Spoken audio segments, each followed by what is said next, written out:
नमस्कार मित्रांनो, IPLच्या रणसंग्रामात अखेर मुंबई इंडियन्सने आपल्या घरच्या मैदानावर म्हणजेच वानखेडेवर विजयाचा झेंडा फडकावला आहे.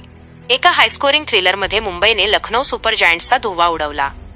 रोहित शर्मा आणि रेयन रिकल्टन यांच्या वादळी फलंदाजीने नवा इतिहास रचला आहे.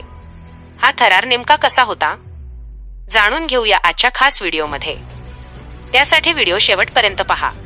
प्रथम फलंदाजीसाठी उतरलेल्या लखनौ सुपर जायंट्सने धावसंख्येचा डोंगर उभा केला होता.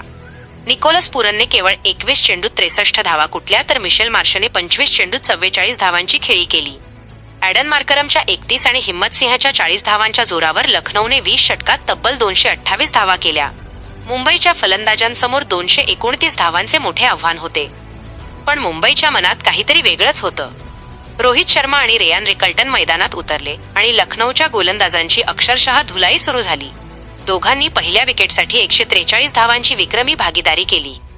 मुंबई इंडियन्सच्या इतिहासातील ही आतापर्यंतची सर्वात मोठी भागीदारी ठरली आहे.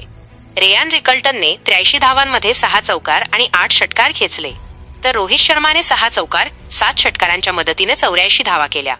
या दोघांच्या फटकेबाजीमुळे लखनौचे गोलंदाज हतबल झाले होते.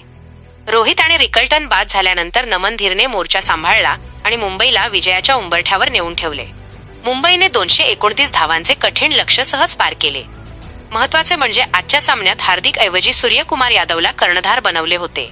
मुंबईचा कर्णधार बदलण्याचा निर्णय योग्य ठरला आणि पलटणने स्पर्धेतील तिसरा विजय मिळवला. दुसरीकडे लखनौ सुपर जायंट्ससाठी हा 7वा पराभव ठरला असून त्यांच्यासाठी पुढचा प्रवास कठीण झाला आहे.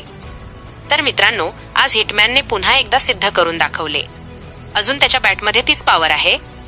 रोहित शर्माच्या या खेळीबद्दल तुम्हाला काय वाटते? मुंबई इंडियन्स आता कमबॅक करणार का? कमेंट्समध्ये नक्की सांगा. व्हिडिओ आवडला असेल तर लाईक करा, शेअर करा आणि आपल्या चॅनलला सबस्क्राईब करायला विसरू नका.